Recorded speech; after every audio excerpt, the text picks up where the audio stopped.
3-4 باتیں ایسی تھیں کہ جو خرد کی سمجھ میں آئیں اور ان کو سمجھنے کے لیے زندگی کا ماہ و سال بتا دیے، پوری-پوری راتیں کتابیں پڑھنے میں گزار دیں۔ لیکن پھر ایک لمحہ آتا ہے جہاں آپ کہتے ہیں کہ اب اس جنون کو بھی تھم جانا چاہیے، اب اس خرد کو بھی تھم جانا چاہیے۔ اب بات ہے حضوری کی، اب بات ہے اللہ کے سامنے سر بسجود ہونے کی اور اپنی حدود علم کو جان کر اس یکسوئی کو اختیار کرنے کی، جس کے ساتھ زندگی کی کوئی مقصدیت حاصل ہو سکے اور ایک دائمی زندگی حاصل ہو سکتی ہے۔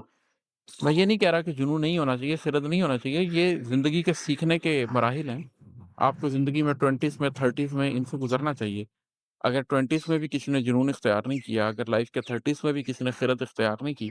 تو اس نے کیا پایا؟ لیکن پھر اس جنون اور خرد کا ایک انجام بھی ہونا چاہیے جہاں پر یہ جنون اور خرد مل جائیں، جنون اور خرد میں کوئی فرق نہ رہے، ان کے آپس میں ایسی ہم آہنگی ہو جائے، ایسی دوستی ہو جائے کہ یہ ایک بڑے مقصد کے ساتھ جڑ جائیں۔ اور ہے کہ ایک امکان کو کریدا تھا، ایک امکان کو کریدا تھا، ایک امید بے لگام ہوئی۔ زندگی میں، ظاہری زندگی میں بھی کبھی کبھی یہ ہوتا ہے کہ ہم کسی چیز کے بارے میں سوچتے ہیں کہ کیا یہ ممکن ہے،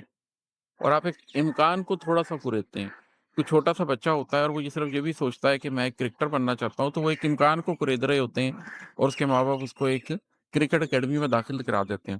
لیکن اگر اس کے اندر پیشن ہوتا ہے، اگر اس کے اندر شوق ہوتا ہے، تو ایک امکان کو تھوڑا سا کریدنے سے اس کے اندر ایک ایسا پیشن نکلتا ہے کہ ایک امید اس کی بے لگام ہو جاتی ہے، اور وہ ساری زندگی کو چھوڑ کر، سارے خوشیوں کو چھوڑ کے، سارے غموں کو چھوڑ کر ایسا یکسو ہو کر استعمال کرتا ہے اپنی ذات کو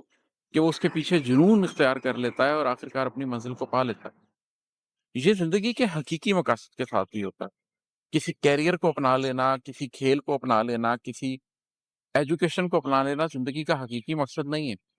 جو آپ کی ہستی کے مقاصد ہیں، جن کے لیے اللہ نے آپ کو اس دنیا میں بھیجا ہے اور جن کا محاسبہ ہونا ہے قیامت کے دن، ان کے ساتھ بھی کئی دفعہ یہ ہوتا ہے کہ آپ ایگزسٹینشل کوسچنز کی بات کرتے ہوئے کسی امکان کو کریدتے ہیں کہ کیا میں حقیقت کو جان سکتا ہوں؟